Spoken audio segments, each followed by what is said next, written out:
Hello, this is voice actor Anna Graves. I am the Duchess Satine from Star Wars The Clone Wars, and you're watching Virtual Cantina Network.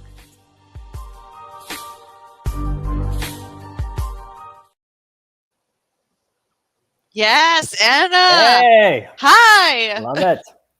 Hello, Ashlee. What's up? Mark. What's up? It was great to see guys. you. And on there. I have way Hello. too much energy right now.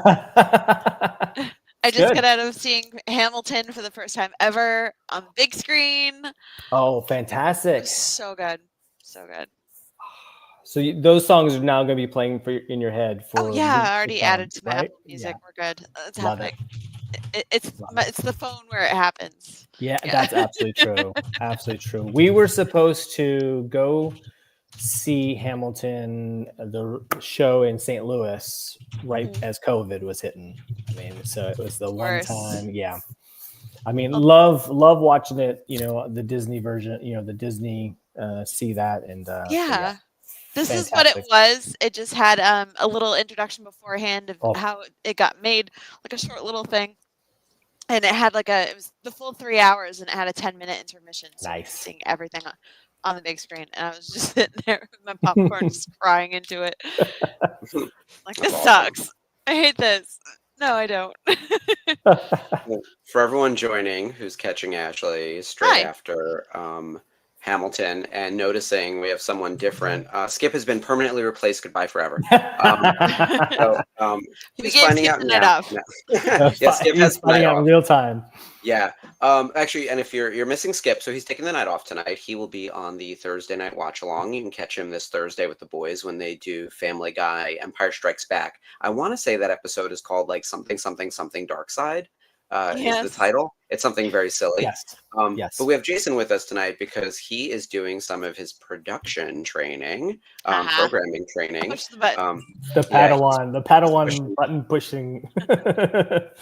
Oh, I keep freezing apparently. So I'm gonna, if I freeze up, let me know. I'm gonna figure out what's going on over here for me. But JB's gonna be driving tonight, which is very exciting.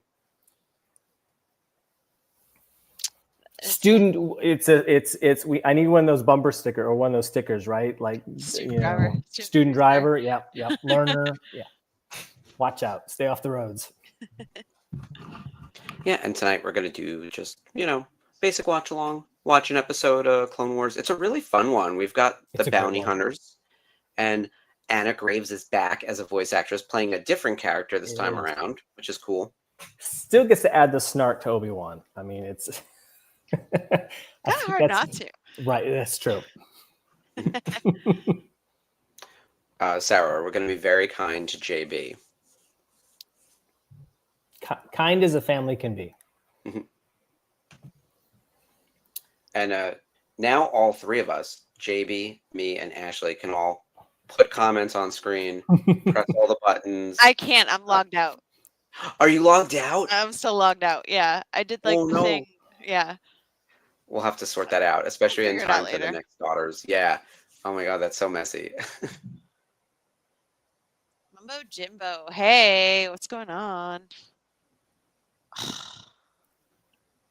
My family got rid of all of our cable boxes this week, so I'm dealing with internet from my. Oh my God! It just booted me off of Disney Plus. Are you going to be this lame? Oh no. I had everything set up and it's like, back to Roku menu. No, anyway. Don't lose the Disney Plus. Yeah. Yeah, that's a must-have. Although I spent a lot of time watching Wednesday, which was super important. And now I'm watching Peacemaker. And oh man, Peacemaker has gotten crazy. Okay. We're excited about Wednesday. We love season 1. We're waiting till it gets a little bit closer to the fall Halloween to jump in to Wednesday. We just finished season 3 of the Gilded Age. Mhm. So we also got through our Downton Abbey watch along and saw the second movie. In prep this Saturday, we're going to see the third movie. And it dawns on me, Star Wars needs a upstairs downstairs show. Maybe on Chandrilla or Alderaan. Chandrilla would be great. Now it's saying it's not the Disney Plus for the household, which I assure you it is, because my mom has one. She has a Hulu Disney Plus account, and then I have mine, and it's like, sorry, the internet hates me, you guys. Like, they're putting up the barriers. Yeah, they're like, oh, you don't want actual cable? Well, we're gonna make your life hell then. Absolutely. I am also struggling with my internet right now, so apologies if my video is not coming through perfectly. I love that idea of an upstairs downstairs show, though, and as we are coming up with new ideas for programming, be sure to send them my way and send messages to JB as well. So I know we've said it on a few shows already, and we had our formal announcement go out, I think, last Friday. We have numerous people joining the network in new roles. JB is here because he's going to be working on the programming side with me. So if anyone has an idea for a thematic, a special program, a whole new show, you can contact the two of us. We're going to be working with all the hosts on all the existing program, as well as doing new stuff. Yep, we got an upstairs, downstairs potential. And then there's another new show coming in less than a month already. I know. Which is being worked on. We're going to be doing a formal announcement for that next week, but I feel like we've hinted at it quite a lot in the last couple of weeks. So is there anyone who doesn't know? No, I don't think so. I don't think so. I think it's like one of those, worst kept secrets now. Yeah, pretty much. It's in all the chats. So I think that's part of it. Which, welcome to the chats, by the way. Oh boy! Wow. Yeah, girl, you don't know. I'm in 20 Facebook chats with everyone, which is very exciting. Because the cool thing is, I get to see the same piece of news 15 times. Because we can't have just like one receptacle of like news bites. It needs to be every chat needs to weigh in on it in their own very special way. That stupid Chewbacca is everywhere. I'm noticing. I'm seeing themes and reoccurring. I've got to make sure I keep the notifications off. Yeah. Otherwise, it's oh, what's next? What's next? Yeah. Sarah warned me, and I didn't believe her, and she said, "Just welcome." Yeah, and you're only in the Clone Wars one, I think, for the most part. And the Family Vacation one. I mean, they're all kind of bonkers, which is the best part of this, right? And with that in mind, like Family Vacation is going to be getting announced pretty soon. For 2026, all the details and everything. So tune in Thursday to find out more on that front. And then there's news on Texas coming. And then just general news around what we're doing on the rest of the network between now and the end of the year. Because we've got some Lego Star Wars coming. We've got Visions coming. It's going to be a lot of fun. Yeah, Lego Star Wars this month. Visions in October. It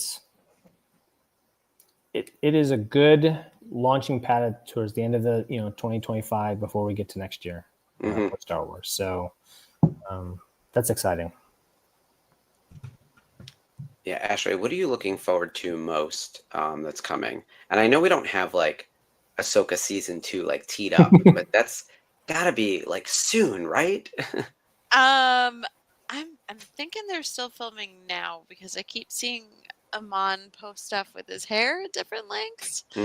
So I'm like, okay. But yeah, definitely Ahsoka season 2 because duh. And I'm looking forward to Rebuild the Galaxy because it's fun. And it was chaos. And like we love chaos, Lego chaos and Star Wars, and I think Star Wars is the perfect thing for it because you're just allowed to go crazy. Lego Star Wars always reminds me that we shouldn't take Star Wars too seriously, even though we do. Definitely.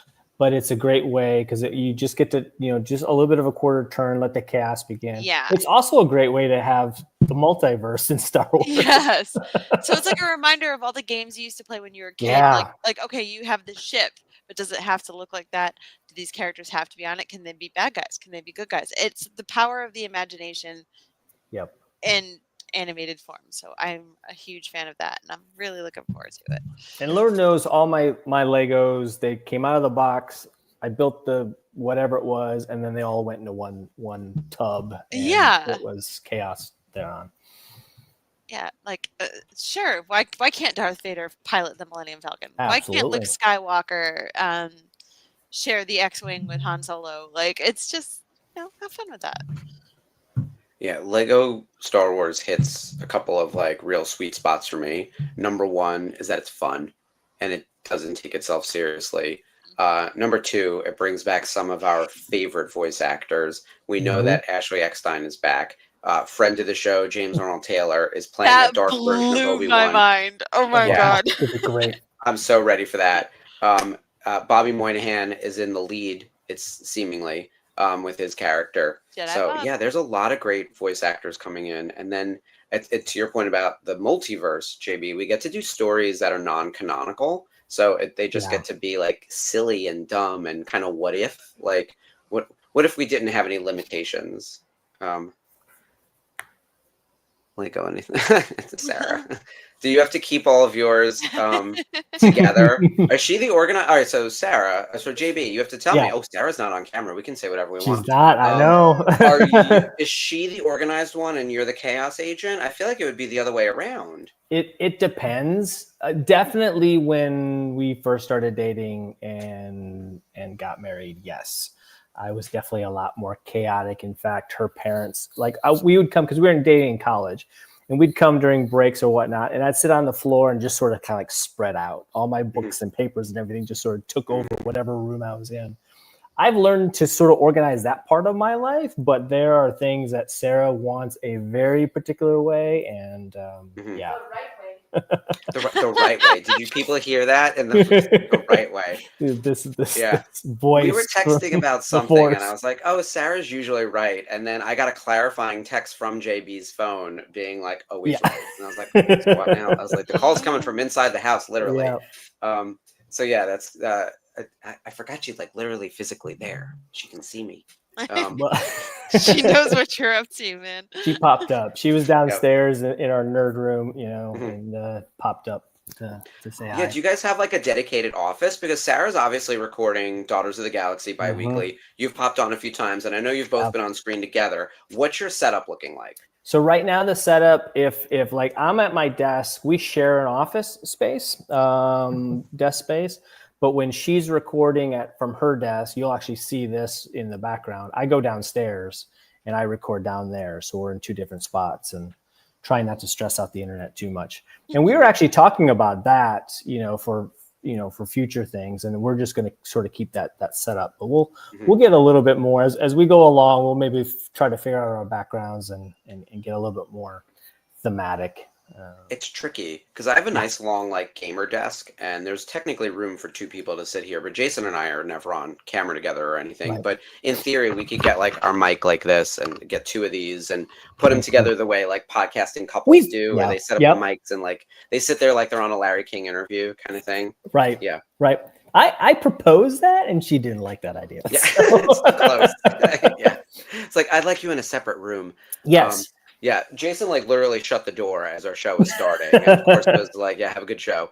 And he's like, "I'm rid of you for 90 minutes or whatever it is," because it's always a little bit of time beforehand. We record the show, and then we all hang out after the show. I'm telling you, the after show sometimes is the show. The stuff we get into during that, which is why the Tuesday night Zooms can be really, really fun. So I don't know if I'm going to be able to make it tomorrow night, but I was on the Zoom last week and it was really chill. So hopefully I'll be able to pop in at least for an hour tomorrow.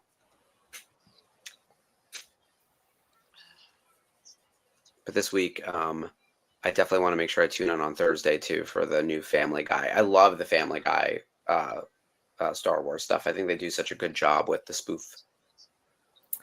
Yeah, and it's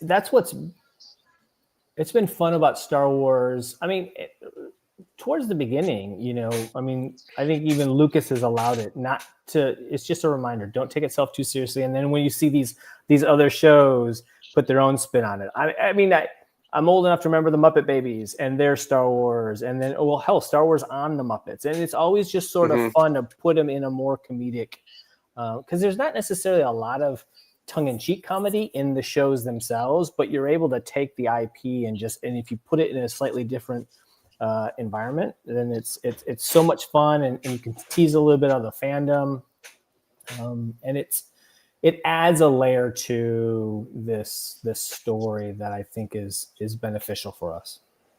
It's an oddly flexible franchise. Good way to put it.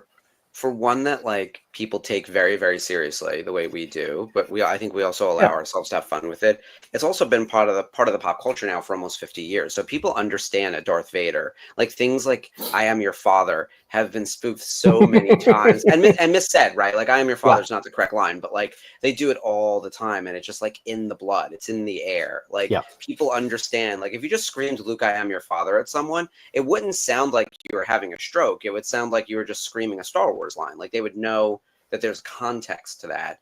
And Darth Vader is one of the most recognizable characters in like all of cinema history. Like there's just a lot to play with there. And I think that Disney is finally starting to loosen up on that regard, because like this Star Wars series that's coming, like I thought season 1 was off the rails. I was like, who allowed this script to get through? Like it certainly is something that 5 to 10 years ago, Disney would have never permitted.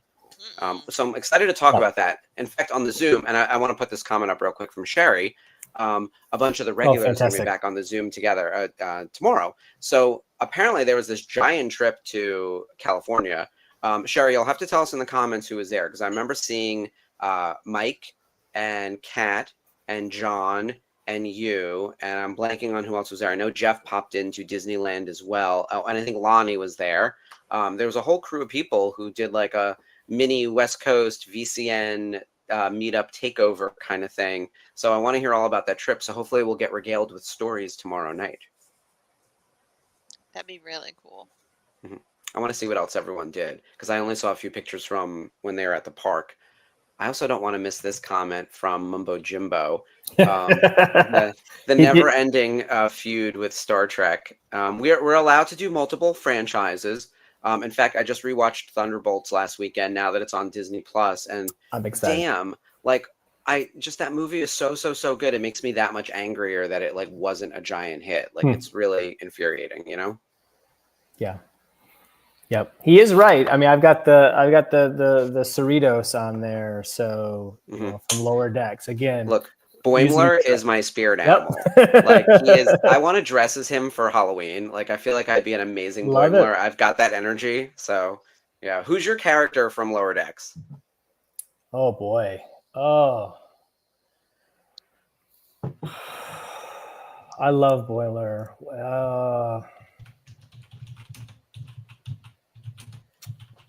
I'm going to have to think about that one. I hate to say it's the engineer. It's the chief engineer. I'm trying to blank on the name. I mean, except not Jerry O'Connell's character. No. Although him as playing number 1 is hilarious. Yeah, he's very funny. But except the mustache, just sort of the very much the we're gonna roll up our sleeves and turn wrenches and get the job done and fix the ship and move on.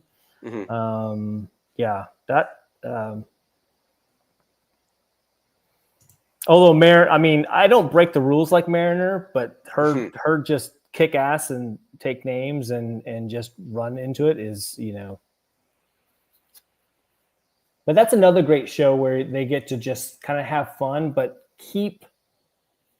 use the backdrop of what the story is and the weight of the universe or the galaxy that's been created to just tell great fun stories. Yeah.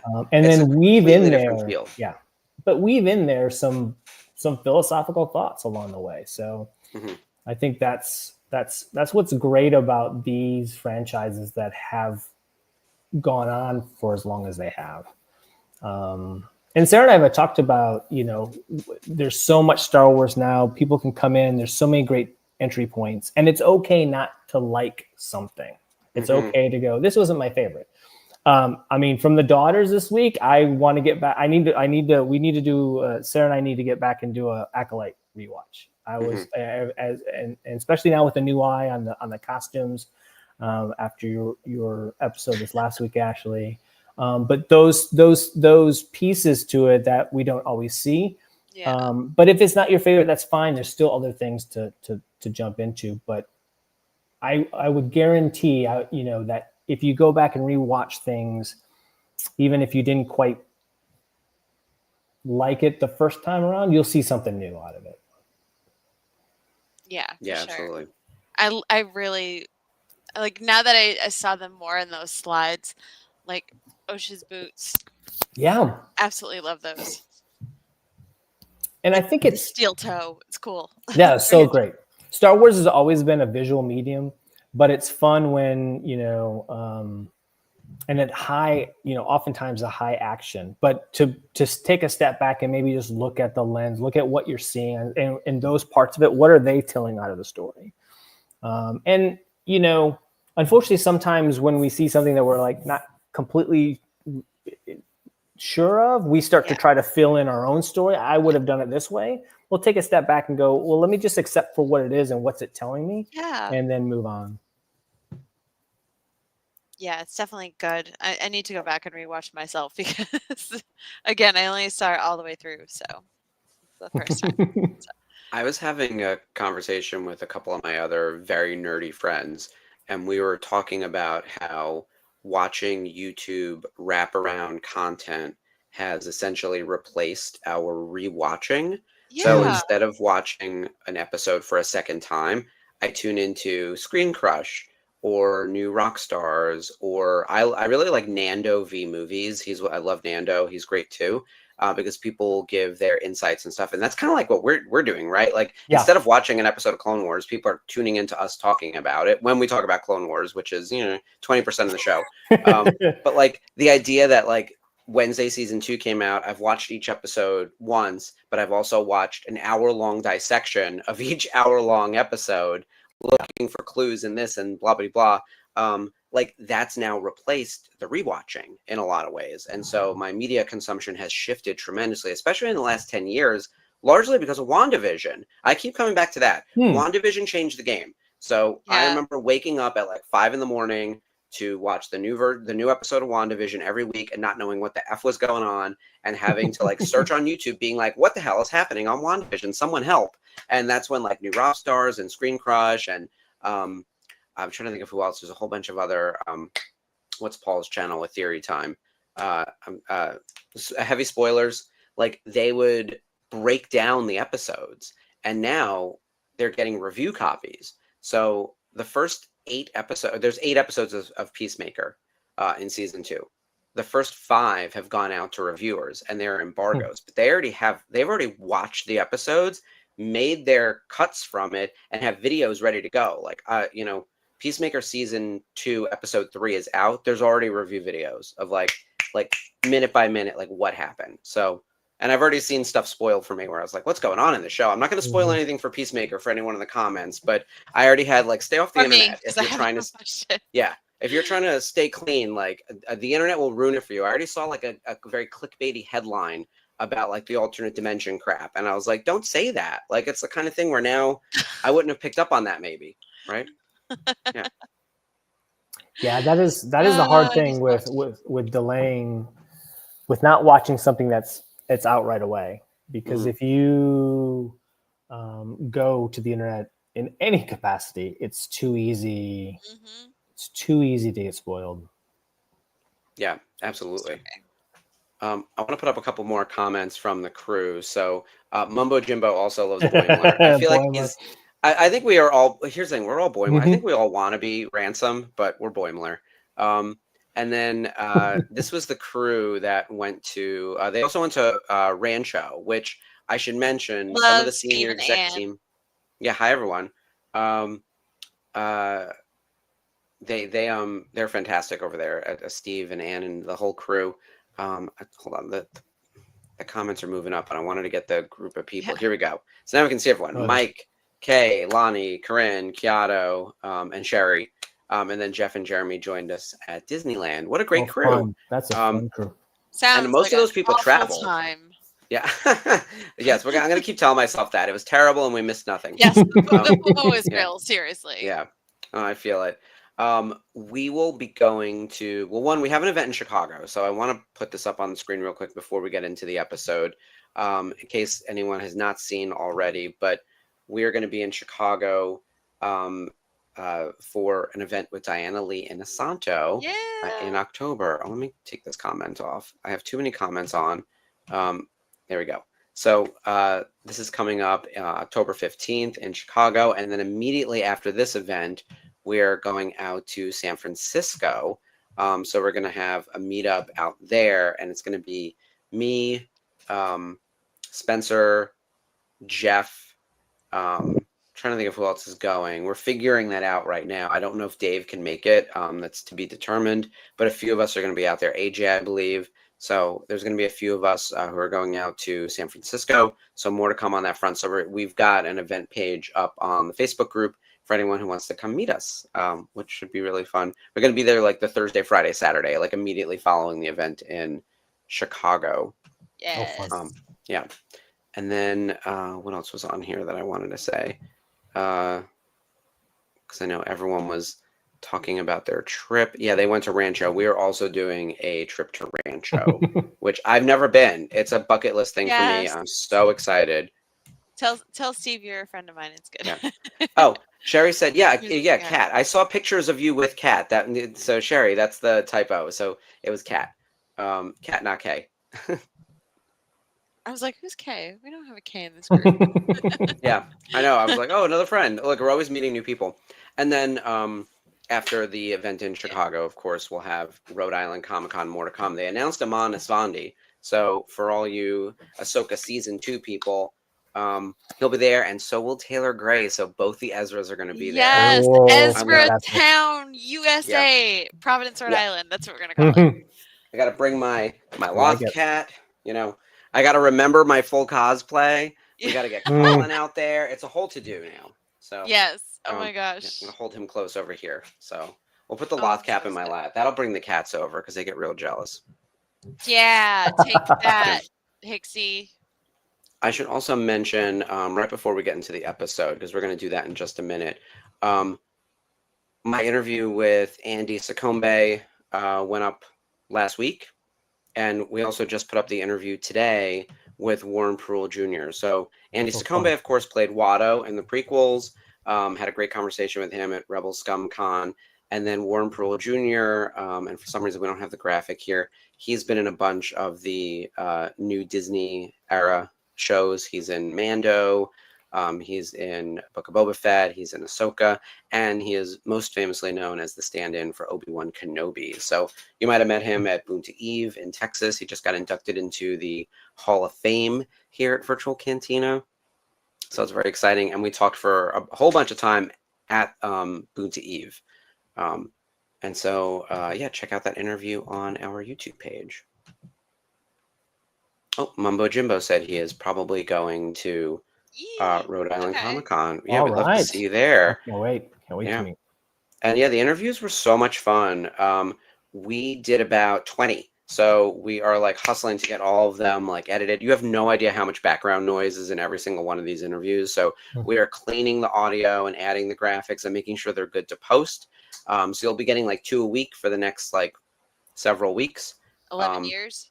Yeah, pretty much. There's so much. It'll be so by the time the next event comes, like, you know, we'll be posting them up until Rhode Island Comic-Con probably. Yeah. It's also New York Comic-Con. I'm trying to think who's going to that one as far as Star Wars goes. I have a list. I started a list for New York Comic-Con because there's I only put down the Rebels people because I'm stupid. Dante Bosco, who has eluded me multiple times. Liam O'Brien, who never does conventions, and Robbie Damon, who of course is so well known for anime that his line is going to be around the door, so like around the block. So I don't know if I'll ever be able to break in there, but you never know. There's also like a bunch of other like voice actors who like Jennifer Hale's going to be there, and Matthew Mercer, and a bunch of other people. But I'm trying to remember where I put my larger list. K-pop Demon Hunters. Oh, yeah. Really excited about that. Hamish Linklater from Midnight Mass, and also Mike Flanagan's movies and shows. Really excited to meet him. Also, I got to meet Chloe Chloe Bennett. I'm sorry, Barrett. I'm fine. I'm sorry. I was very tired. I had a very long day yesterday. But Chloe Bennett has been an agent of S.H.I.E.L.D. that has eluded me this far. So the only one I haven't met at any conventions other than Hunter and Fitz is Sky/Daisy. So I'm excited for that one. Yeah, that'll be. I feel like New York Comic Con is going to be a big deal this year, and we'll have an event here in New York. We'll do a New York meetup. So there's an event page for that as well. So everyone, stay tuned on that. All right, we're going to jump into our episode. So we start watching Clone Wars. Now, Skip isn't here tonight, so Ashlee, I would love for you to read the description tonight. So we're doing season 2, episode 17. Okay, Bounty Hunters. Quick aside, looking at this photo, doesn't she look like Mother Coral? Oh yeah, they're the same species. Yeah, just saying. Well, all right. Gonna be putting on my best Tom Kane here. While stranded on a distant planet, Obi-Wan Kenobi and Anakin and Ahsoka join with mercenaries to protect local farmers from a tough gang intent on stealing valuable crops. It's courage makes heroes, but trust builds friendship. Yeah. Yeah, those are good. I love your Tom Kane. I thought that was fantastic. I kind of fudged it a little, but it's all good. I miss Tom. Oh, yeah, I hope he's doing okay. Doing all right. I am going to set the countdown. So everyone grab your Disney Plus machines. And Ashlee, you have the timestamp? I can get it up. Oh, actually, I can't because I'm not logged in. Oh, son of a bitch. Okay. All right. Well, we'll make do without. We will fudge it. If you ask, we'll tell you. Exactly. All right. So everyone get your Disney Plus ready to go. Oh, and we'll set this up for next time. So JB, let's add this to the list of things we need to resolve. That's right. Next time. Timestamps. Because I think that's helpful for all the watch along shows. Yeah. Absolutely. All right. Season 2, episode 17, Bounty Hunters. I'm going to set the countdown, and here we go. Primary ignition. Oh, did it go?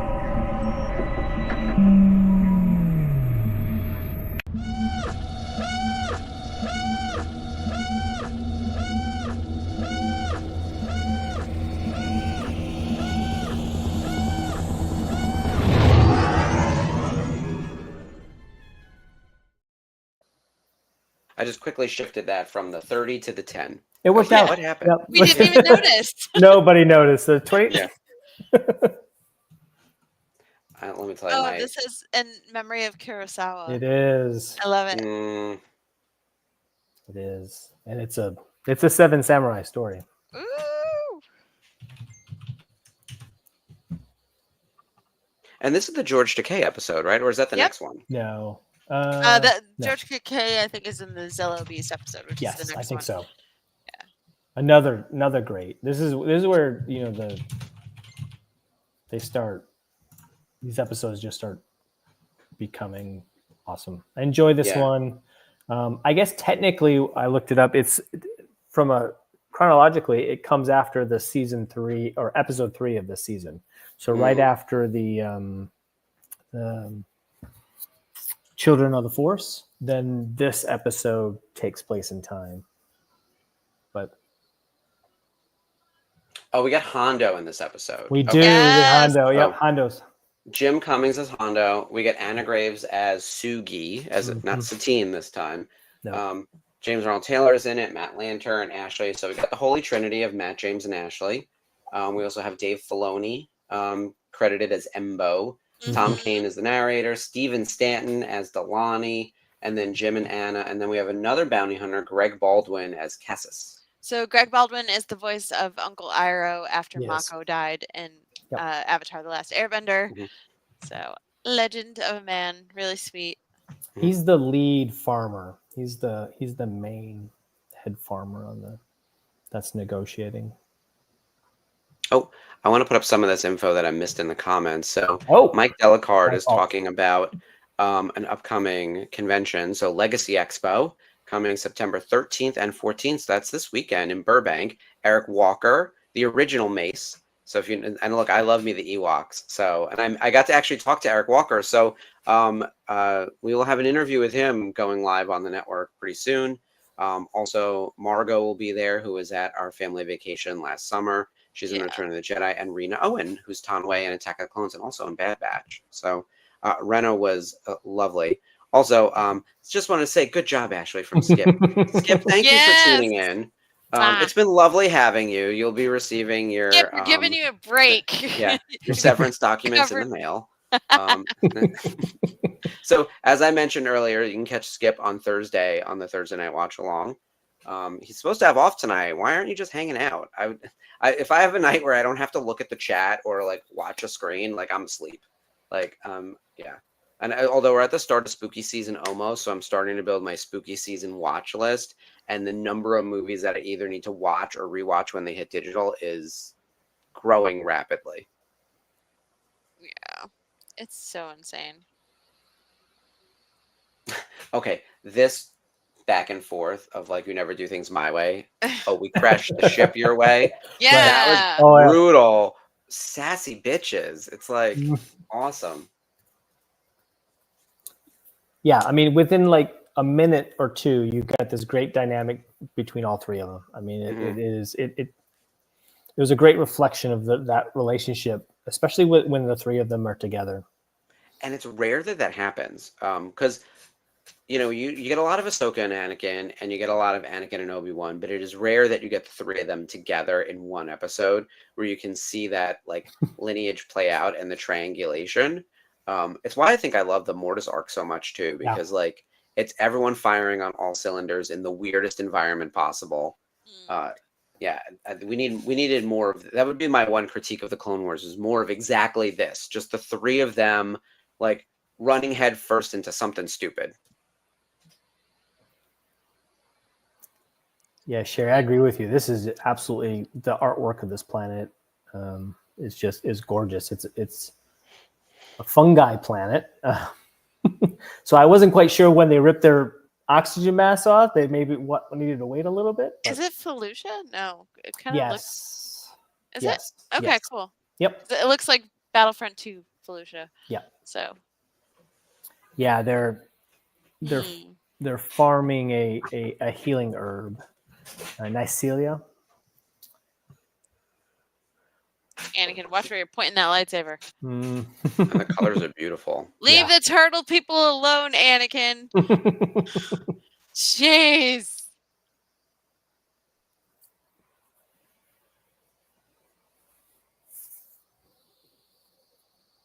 Uh-oh. Yep. This is what happens. It's like, where's your Jedi Force powers to sense that someone's behind you? Where is the sense of it all? Nope. None.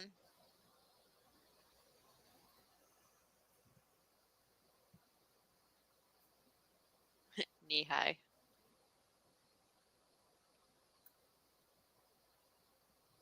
Oh, that's so rude. You don't count Ahsoka out. Right. Waiting for her to backflip and just take her out.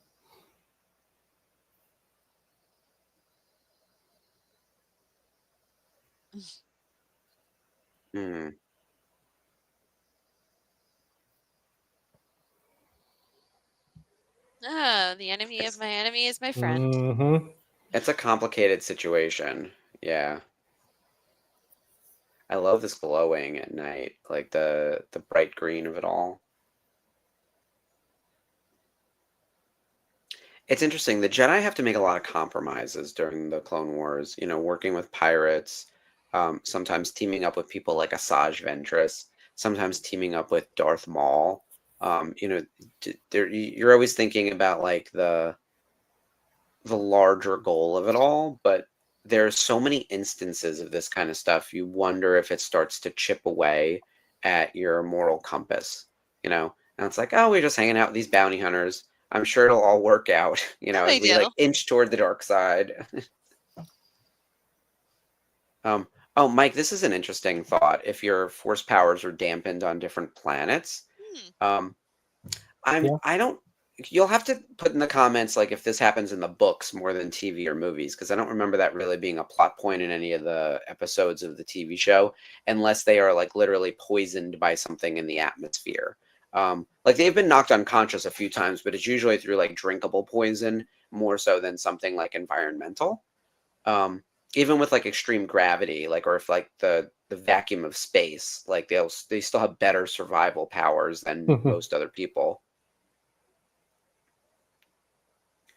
Interestingly, the new Supergirl movie, which is Woman of Tomorrow, that's the comic that it's based on. She will be traveling in that graphic novel. She travels to planets that don't have a yellow sun, and in those situations, she doesn't have her superpowers. And that would be true for Superman as well, right? Like the reason he has superpowers is that he's like on Earth and has a yellow sun. Yep. So you can go to places where your powers don't work in the DC universe. So there's definitely a precedent for that with like maybe Jedi powers are a little bit tied to the world in which, you're on. Certainly when they were on Mortis, their powers were all heightened. Yeah, I know. He's so humble. It is Hondo. You came all this way to see me. Love him. He's the best. Oh, he is so fantastic. And I was so happy to see him get brought back into Rebels. Slightly different. He's not quite as menacing, but he still's got the charm, and he's not as tall either. Like they kind of make him thinner in Rebels, like if that makes sense. Yeah, he's definitely more imposing in Clone Wars. I remember we talked about this during some of the Hondo episodes about how it's a significant period of time, and he changed a lot as a character. And I actually, I really believe that this is my conspiracy theory, that Hondo was not supposed to be the character that they put into Rebels. They wanted Han or Lando or some other person, and decided to smash like Han and Lando into Hondo. And I think they took a different character and then overlaid it with Hondo, and they were like, plus we want Jim back. Because he's a great character. You can add him to almost anything, but he's so different. Like he's truly evil in the Clone Wars and like tries to kill the Jedi over and over again. And then in Rebels, he's like slightly menacing. He's like your uncle who just got out of prison, but he like still calls his drug dealer. It's like, what are you doing? He is older in Rebels. Sarah, you're right. So maybe he has learned some things.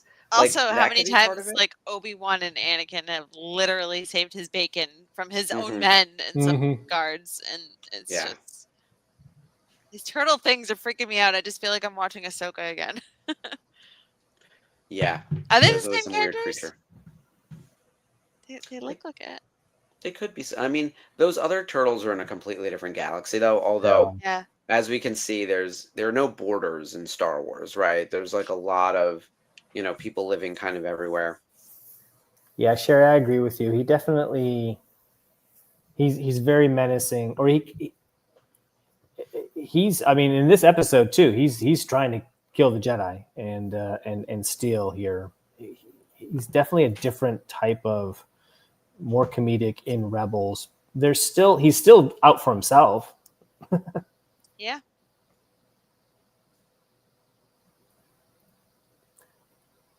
It is interesting because Obi-Wan is trying to just get off the planet so we can get the message. I mean, his intentions are good because he needs to get the message about, hey, the fact that the entire medical base was destroyed and there's, the droids are out there. But he's maybe losing the sight of what's happening to the farmers and what will continue to happen. I like this little exchange that Obi-Wan just had with Sugi. Oh, yeah. Where she's like, the peacekeeper who can't keep the peace. And Obi-Wan's like, well, if everyone had just like banded together against the separatists, and she's like, that's not working. And that's what inspires Anakin's idea to train everyone to fight, which all of that, I feel like I would make the same stupid decisions in this situation too. It's like, oh, right, arm more people. Let's make them fight against this incoming droid army. Right. That sounds reasonable.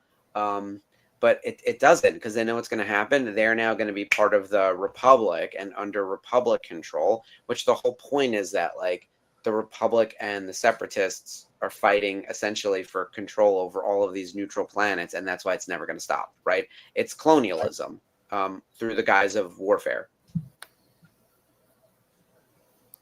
Yeah, I do love this though. They do this in The Mandalorian when they have to train the villagers to defend themselves. Both that episode and this one are very much echoes of Kurosawa's Seven Samurai, right? I mean, we even have 4 bounty hunters, 3 Jedi. You've got the magic number 7 right there. I didn't even realize that. Yeah, it's definitely become a trope. I feel like people don't even know it's Kurosawa because they're like, oh, it's like a Western. Like there's like a bad guy and then some other new good sheriff kind of guy is going to teach the peaceful farmers how to wield their pitchforks and like fight the bad guys on the horses. Like that's such a thing. Yeah, they probably don't even realize the source material. I like that Anna Graves is letting James Arnold Taylor have it now through a second character. Yeah, there's echoes, right? There's Satine, Obi-Wan echoes going on. Yeah, he's like, I can't catch a break. He's like, yeah, he's like, it's a good thing I decided to become a priest because I apparently repel every woman. So, yeah.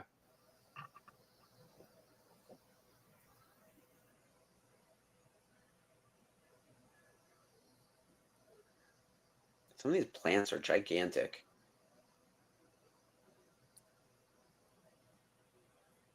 Don't look at my manliness.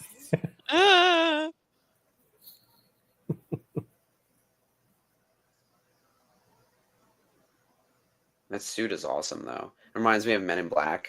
Like, yeah. Oh my God. Yes, you're right. Bug. Yep. Yeah, Mumbo, you are correct. A lot of our Westerns are based on Japanese samurai movies. Definitely a thing that I didn't pick up on as a kid. And then as you watch stuff like, especially like all of the martial arts movies that I think I watched in the 80s and 90s are calling back to things multiple generations before that. And you don't know the references. And then I watch it now and I'm like, oh, right. Everything hones back to like 5 points of like everything's the Odyssey. Everything's Kurosawa. I think they said there's 7 stories and that's it. Like there's 7 stories in the entire world and everything is just a flavor of that. Everything's a reboot. Yeah. Which we're living in it now. I mean, I was talking about it today. We're like, we got Supergirl, the movie coming out. We've got a new Superman, actually. The Man of Tomorrow is coming out in 2027. And then, of course, there's the Masters of the Universe reboot happening. We have a sequel to Mortal Kombat coming out next year. They just announced the cast for Street Fighter. I'm so excited. I can't wait. Crazy. Why are there so many professional wrestlers? I don't understand, but it is a fighting movie. But like, Cody Rhodes is playing Guile. That's like perfect casting. He is the American Nightmare. So I love that. And Orville Peck is playing Vega. So by the way, my favorite part about the Street Fighter movie is that the whole premise is that it's the World Warrior. And so you think the one thing they would line up is like the character ethnicity and the actor ethnicity. Let me tell you, it is a mixed bag of what, you know, country of origin and nationality of actor lining up. They're close. Nothing's egregious. It's not like there's a white guy playing a black character or something, but like it doesn't line up perfectly. And I think one of the most egregious ones, I love Orville Peck. He's a singer. He's amazing. He wears a mask. He's gay. They have him play Vega, who I'm wondering, is that going to be their in to be like, oh, is Vega going to be canonically gay in this? He's not Spanish, though. He's South African. And he kind of looks like Vega, but I'm like, he's not from Spain. Like, you couldn't find one actor from Spain with long hair? Neither was Sean Connery. Just saying. Well, that's true, too. No, but this is Street Fighter. The whole point is like they're literally defined by their name and their country. Their flag is like the thing behind them that, like, you know, it's the whole point of the game, right? And so even Bison, who is being played by David Dastmalchian, who's amazing, right? You love him, Ashlee. Yeah, right? Like this is Polka Dot Man and everyone else. Bison is based in Thailand, and my understanding is he should be Thai. Like Sagat is definitely Thai, but Bison might be from the outside. But Bison was Raul Julia in the Yeah. last live action. Yeah. Who was Hispanic, but not, yes. and I think he might actually be Spanish, not Hispanic. But either way, not Thai. Yeah. And like the whole point is that the final fight is in Thailand. Like, and I don't know. Well, look, in the first movie too, it was Jean-Claude Van Damme playing Guile, and Jean-Claude Van Damme is probably the most famous Danish person on the planet, and he's playing like an actual American. Not to say he can't be American, he could have immigrated here, but the idea is that like you're literally the only Danish person I can say by name.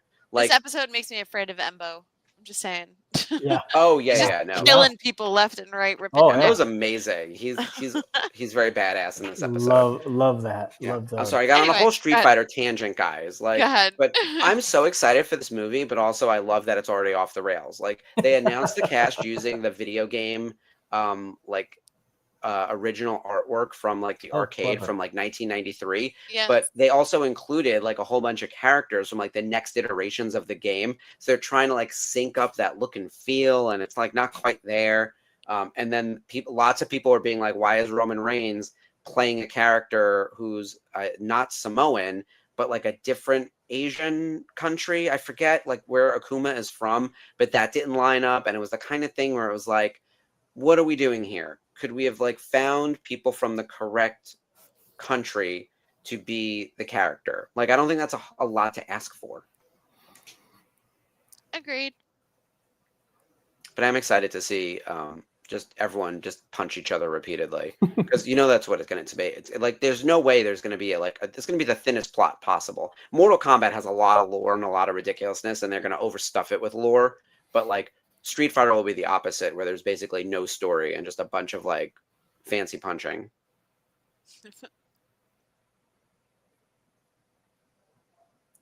It is amazing that Hondo like lives this long, because Anakin could just kill him right there. He's not trying to kill him, he's trying to stop him.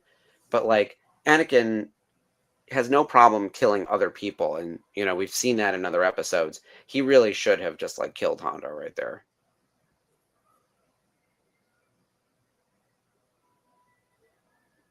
Yeah, I like his little monkey guy too. Yep. Which Matt he voices the monkey, which I found hilarious.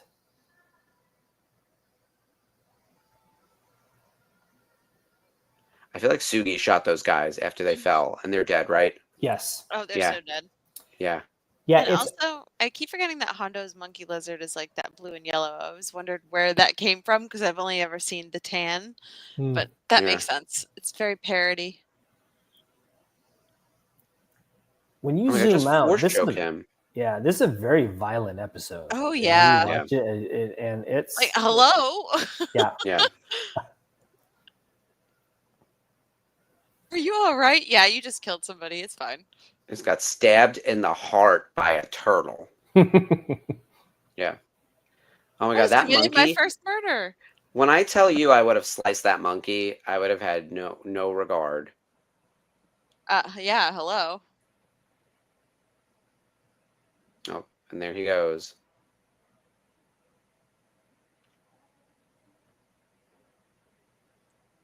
The day is on. Mm-hmm. Anakin.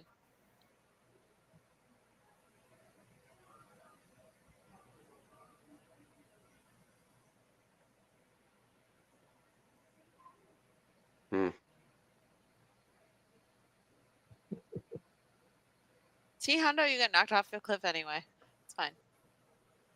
Oh, he's magically moved out of the way. All right, cool. Mike says, "Do not hurt the monkey lizard." Yes. Try. And they'll just get a new one at the creature stall in Batu. It's fine. Look at how big is this ship. Just land the ship on top of the village like Tarkin did. That would be the real answer. That is a massive flying saucer, literally. Yeah. How can I ever thank you for teaching us how to murder? Mm-hmm. Yeah. That's a good skill.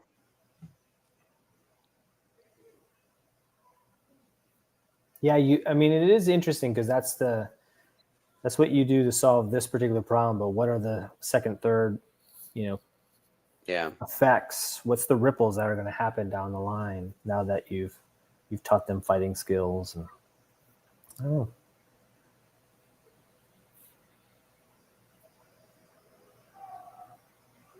So Sugi, we're going to ship Sugi and Obi-Wan, obviously.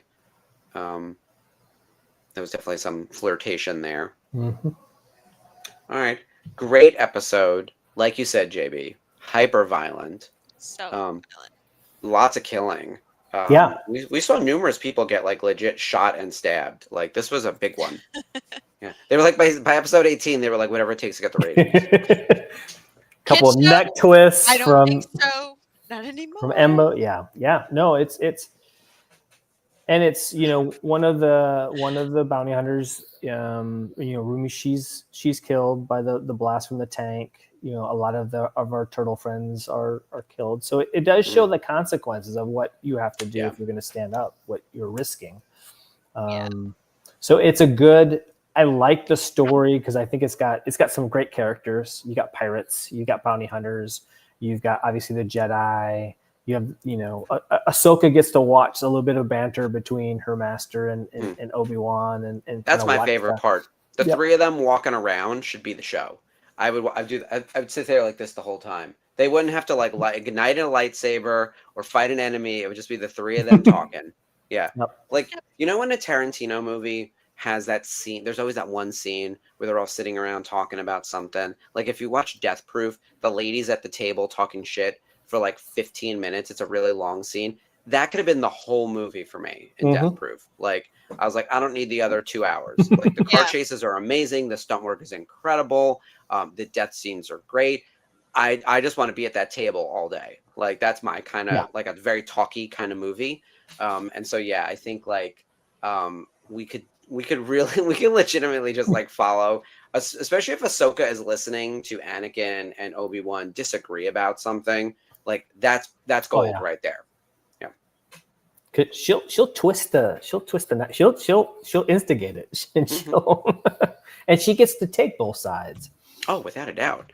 Yeah, because Obi-Wan is usually on paper correct, and then somehow Anakin like gets it done regardless. That's what's so frustrating. Yeah. It's like, damn it, like Anakin's right again. Like even in this case, right? Like we shouldn't be teaching villages of people how to murder people, but they do need to like defend themselves. But they also shouldn't get pulled into this war. And now they're going to be part of the Republic, and now they're on the Separatists' watch list, right? So the next thing that's going to happen, and we know this from the upcoming episodes, it'll happen later, is the response to this is going to be even worse. Yeah. So like Lock Durd shows up. That's George Takei. With like a bigger group of separatists, and they're gonna like destroy the planet basically. Like it escalates really quickly. So now you're caught in this fucking war that you can't get away from.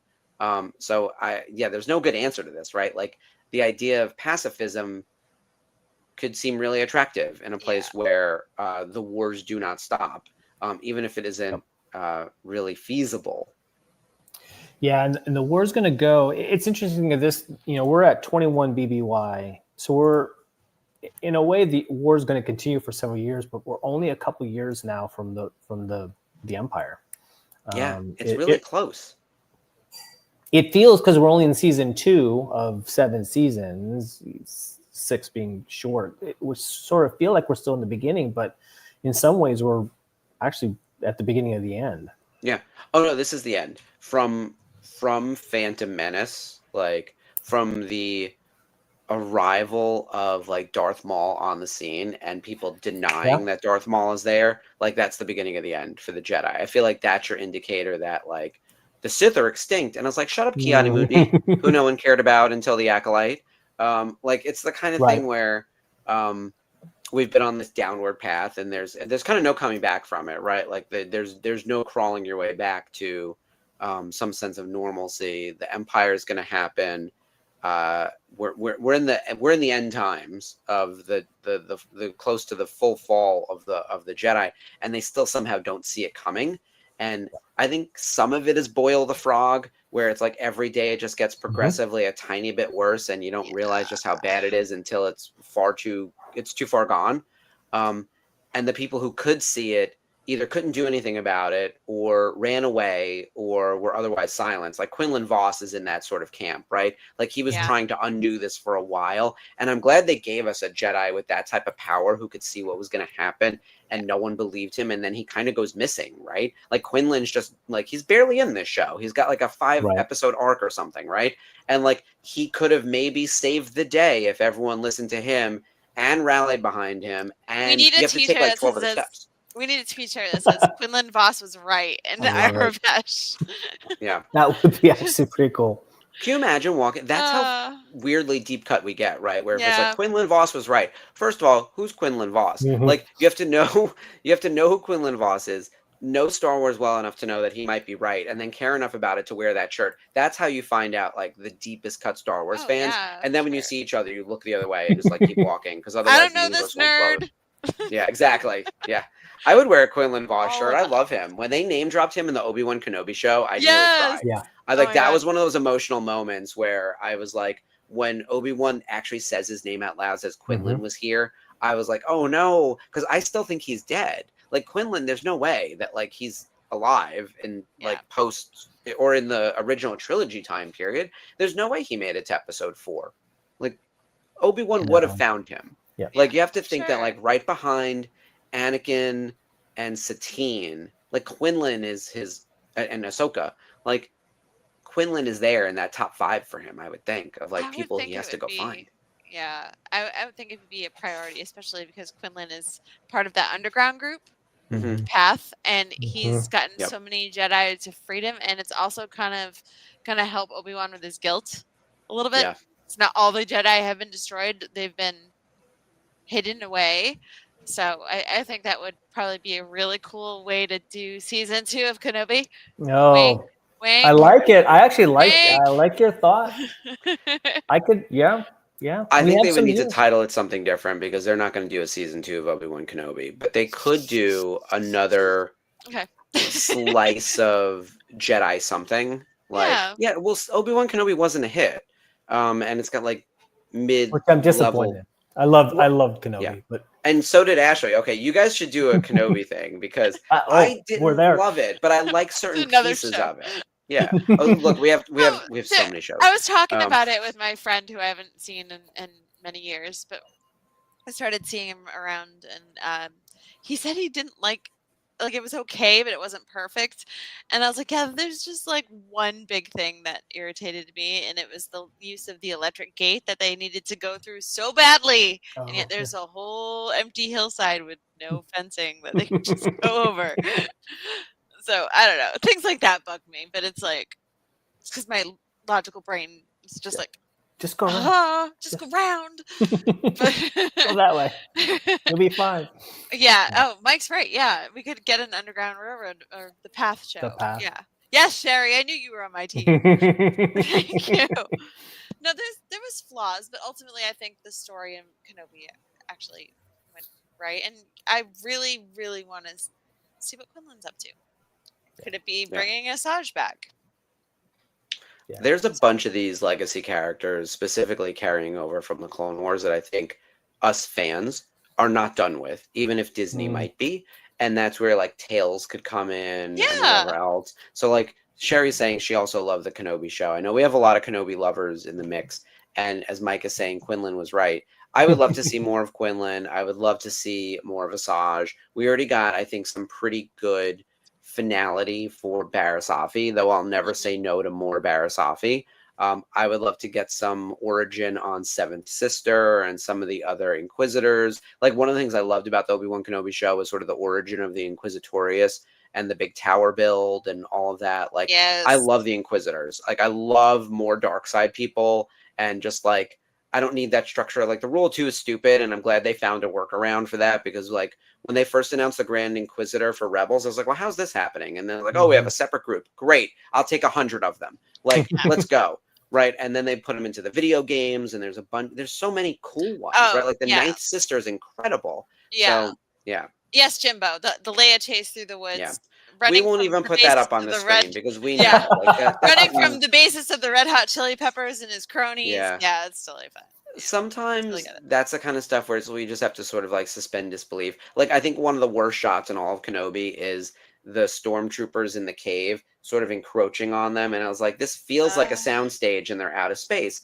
And there are things where it's like, okay, if we had more time or more money or both, we could work around that. There are lots of other things that work, and I think the path was something that really worked. Like, that's the kind of thing that I'm glad they gave us. Like, it's an in-universe explanation for a lot of what's happening, but it also pulls you in emotionally. It sets some stakes. It allows us to kill even more people because it should feel like a really threatening time. I also felt the Bonnie Piez of it all was just like, hashtag Baru Crew forever. Like, fell in love with her all over again, which I remind people all the time. Go watch that Nexium documentary on HBO. Like, it is fucked up. And she like literally survived a cult and helped bring it down. Like, that lady is a badass in real life. Yes. So, yeah, it's good stuff. In the words of the K-pop Demon Hunters. Yeah, exactly. Also, go watch that movie. Yes, go watch that. Yes, do. I was my third watch through. Are you? Yeah. I keep YouTubing the songs. I mean, anytime I'm walking around or heading to the gym, it's like, Golden's on my list. That was one of those things that Sarah's like, she comes to us, and our son was still here before he went to college. Like, we're going to do this for pizza movie night. We're like, okay. It's all the rage. It was all four of us loved it. So I work with two girls in their late teens and late 20s, who are the biggest K-pop fans I know, and even the guy that I work with is not a K-pop fan, and he's obsessed with the music and the movie. Music is great. It's so good. Yeah. So shout out to story, ladies. So well done. Definitely watch that on Netflix if you haven't already. They'll be doing a sequel sometime in 1,000 years once they finish Spider-Verse. But well, for everyone who's looking for spooky season recommendations, it's been quite the year for independent horror, and I think as we get into October, I have like a big list of stuff, but if you haven't seen Weapons, it's coming out on digital pretty soon. It was a giant hit. So good. Weapons was amazing. And then I just think Clown in a Cornfield. No! The one with Brendo. Ah! Oh my God. No! Clown in a Cornfield was so fun and so stupid. And Frendo is one of my new favorite horror icons. He's not an icon yet, but we're going to make it happen. He should fight and then I loved Companion from, I think that was late last year or early this year. The Companion one with Jack Quaid. Yeah, and I love him. Like, I'll pretty much tune into anything he does. I haven't seen Together yet. That's on my list. But Speak No Evil, I'm watching this week. Alex Skarsgård. Love him.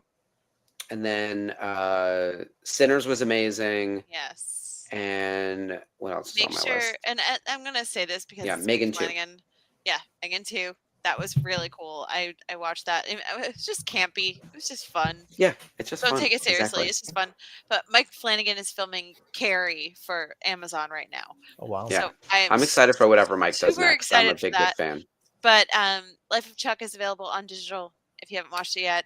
It's beautifully told. If you want to see Mark Hamill and Karen Gillan and Tom Hiddleston and Chiwetel Ejiofor, I can never say his name. Pardon me if I'm butchering it. He's amazing in it. Jacob Tremblay, little Cody Flanagan, Mike and Kate Siegel's 6-year-old son plays young Chuck, little tiny 6-year-old Chuck, and he's adorable. So this is his first movie role. It's such a beautiful film, and it's supernatural in some regards, but it's the antithesis to spooky. It's supposed to give you a hit right in the feels. Highly recommend it by Mike Flanagan. And if you haven't seen any of Mike Flanagan stuff, please do go to Netflix, watch, especially The Fall of the House of Usher. That's one of my favorites. If you love Edgar Allan Poe, check out that series. Brilliant cast. Of course, Haunting of Hill House, Haunting of Bly Manor, Midnight Mass. Midnight Mass. That's my jam. Beautiful, spooky, crazy themes of family, loss, trauma, vengeance, faith, redemption, everything all thrown in with the horror. Love it. So that's my recommendation for this spooky season. Yeah. anything Mike Flanagan, I'm with you. And Midnight Mass is my favorite of his, but all of them are great. I'm actually going to probably rewatch all of Midnight Mass at some point. If I can find a Saturday where nothing is happening. Good luck. I'm just going to gather some time because I have too many things on my backlog too. Yeah. And I'm also now like, I'm not going to give away anything, but we signed a couple licenses that are books. And I have to either read or watch a YouTube explainer or get the audiobook or both or all of those things. And so I have more streams and more time of things I need to commit to. No. And I was like, I got to just watch the YouTube explainer first before I jump on this first call. So there's some of that. But I need some audiobook time.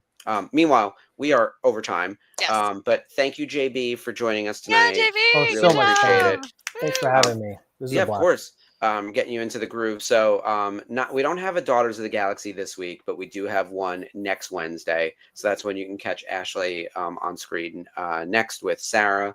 They'll be doing I forget what the next topic is, but we'll announce it next week. This week we have the Nerf Herders. We also have our Thursday night watch along for Family Guy Part 2. And then next week, we'll obviously have a new episode of Clone Wars, but we're right on the cusp of 100,000. So with 100,000 fans, there's a bunch of stuff that's actually happening. One, we're doing this awesome giveaway, which I'm sure everyone has seen already. We've got a Grogu statue that is trying to find a home right now. So we're very excited about that. Yes. The Grogu statue will be finding its way as soon as we hit 100. Oh, there we go. As soon as we, there it is. CJB, it's not all it's cracked up to be. Because we can all press the buttons. Just which button you're pressing. We will also have some type of celebration on the page to acknowledge what's happening. And as always, we would love for you to check out our TeePublic store. We've got a bunch of new designs that are up there, including our We Have Family Everywhere shirt. As well as all of our other special collections. Yes. And then, as we reminded everyone, we have our event coming up with Diana Lee and Asanto happening in Chicago, which we're so excited about. She's lovely. Our sponsor, of course, is VIP Home Theaters for that, which is going to be such a blast.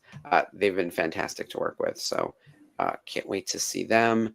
And that is everything for this week. It's kind of crazy. Like the week just like the show flies by, doesn't it? Oh, for sure. Like, yeah. But I'm really excited to watch Family Guy with everybody. Even though I have to get up at 4 o'clock on Friday morning, I can always make it a point to pop in and say hi and dash off. So I haven't seen it in a long time, so I'm excited. Same. Well, don't forget, if anyone is around tomorrow night, to pop into the Zoom, the Tuesday night happy hour. I'll be there for a tiny bit because I have a bunch of stuff to do, stuff that I couldn't get done this weekend. Yeah, Mike says he'll read for you if you want. Yeah, I have to tell you what. I have to just be like, hey, go summarize this book for me. Like, do my homework for me. I need a book report. I already read the wiki, which already took an hour. So it's the kind of thing where it's like, son of a bitch, I have so much to do. But what a great problem to have. So at some point, I'll be able to announce what this is, but not right now. Okay. But yeah, thank you everyone for joining. Great hanging out. Be on the lookout for more news coming on the programming front. Probably next week, some news around JB and others. Fun stuff coming down the road. And like we said, if anyone wants to help out with programming or production, any ideas for a show, anyone who wants to learn how to do any of the behind the scenes stuff, or if you're interested in contributing in other ways, we announced, actually, I want to announce real quick all 4 of the new people that joined the network in case anyone didn't see the big announcement. Matt McCullough is our new head of merchandise. So he'll be working on some new products and running the TeePublic store and merchandise for events and everything, which is very exciting. Alex is going to be working with Kathy on all things events. So you'll see her as all the events, which is going to be so fun. She was fantastic at Rebel ScumCon and everything else. Jennifer Bergen is Spencer's personal assistant / executive assistant. So she's going to keep Spencer on task, which is going to be amazing. I know. I was like that poor lady. No, she's amazing. We love Jen, and she has a lot to do at the moment. And JB, of course, is the programming manager working with me. So very excited to have him on board. And we have some open spots as well. We would love some help on the marketing side. If you can do some content management or graphic design or want to help on the social media front, please email me or AJ.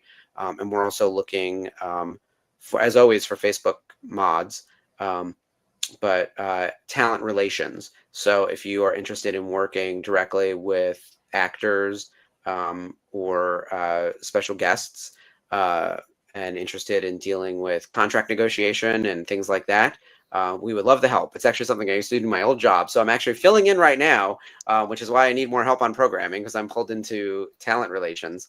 But if you'd love to get involved with talent, shoot me a note, because we have a lot brewing in the next 18 months. It's going to be wild, you guys. Yes. Yes, and welcome to all the new folks. So yeah, and JB specifically, thank you again for joining. Yeah. Oh, thanks. Yes. Thanks, Mike. One of us. That's right. All right, anything else for the week? Trying to think. Oh, nope. I think that's it. Okay. I had a list, but it's not relevant for a while yet. Okay, so that's it. All righty. Thank you again for joining us. We'll see you across the network all week. As always, may the force be with you, and long live the Republic. Bye, guys.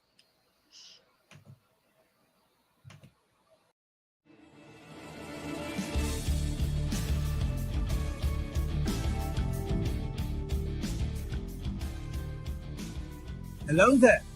Hi, I'm Mark Buttle. I'm the Director of Programming at the Virtual Cantina Network, and I'm here with James Arnold Taylor, the voice of Obi-Wan Kenobi. Obi-Wan Kenobi. Yes, I know that one well. I have the high ground if I do. Wait, yes.